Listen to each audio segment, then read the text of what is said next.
América Salvaje, or Wild Americas, is a 14-minute-long symphonic poem which I wrote in 2006 for the inauguration of the National Library of Peru.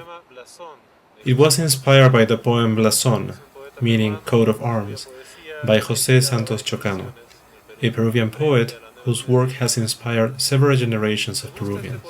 I like this poem because it addresses the Spanish conquest in a completely different way than usual. The conquest triggered a clash of cultures, Spanish and Inca.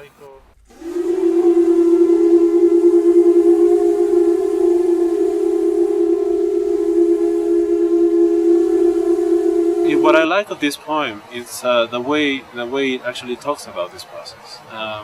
The poet is proud of both his Inca descent and his Spanish descent, and I think that's what I find essential if one is to try to make a real to merge both cultures and to acknowledge them in order to build the sense of a nation. If one keeps the confrontational aspect only, then one can only hope to have for forever this conflict, but nothing can be born out of that. I think that when the poem invites or actually shows himself as an Inca emperor or as a white adventurer, then and he's equally proud of both heritages. I think that's the point that we can start building something constructive out of this. So in this work I use a set of 10 pututos, which are played by the brass instruments of the orchestra. And they produce a single tone, which can be modified by introducing the hand into the conch shell and varying the height, let's say the tone, a little higher or a little lower. Since they are not tuned, obviously, between themselves, the effect is that of a massive cluster of sound. As I said, this instrument was used to call people to important events in ancient times, and it still is today.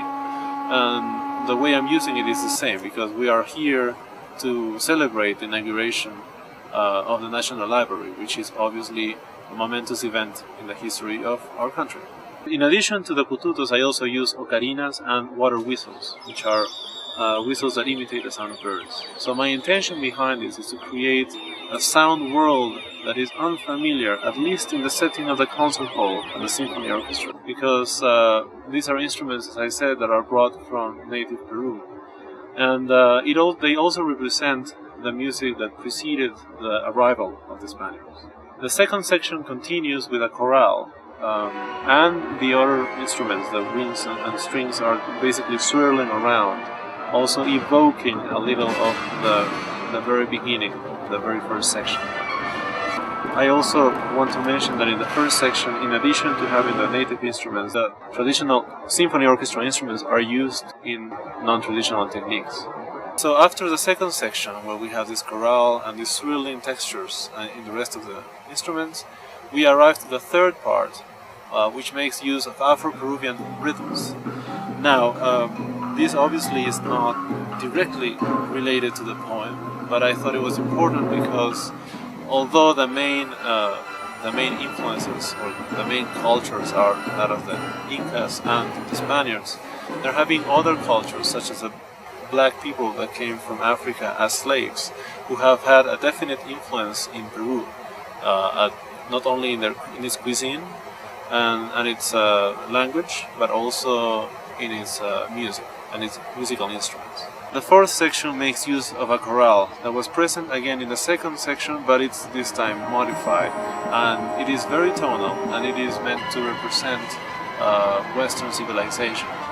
And in the background we also hear the percussion, and we hear all the other instruments of the orchestra fighting against that. So that's the impression that I wanted to give, this clash of cultures, this juxtaposition of elements that do not agree with each other, not even metrically or harmonically, but instead they fight against each other. It is only in the section after, which is the coda, that ends the piece, which is quite extensive also. It is only in that section that we find that both energies blend and form a single unit. So the whole piece, as such, is the structure of the whole piece, and the overall form is based upon the form of the poem, also, which has 4 main verses. The piece also has 4 main sections plus a coda. I chose these instruments because I thought it would be the best way to reflect that with the poem, within the poem. The poem is talking about the heritage of the Incas and the heritage of the Spaniards. And as we know, the symphony orchestra is a Western institution. It comes from a Western civilization. So in order to really present in sounds also this clash of cultures, I had to introduce a completely different source of sound, such as pututos and ocarinas and water whistles. I truly hope I've been able to communicate all the thoughts that I've expressed in words, but that I've been able to communicate in music and in musical sounds. And I sincerely hope it will be an enjoyable listening experience.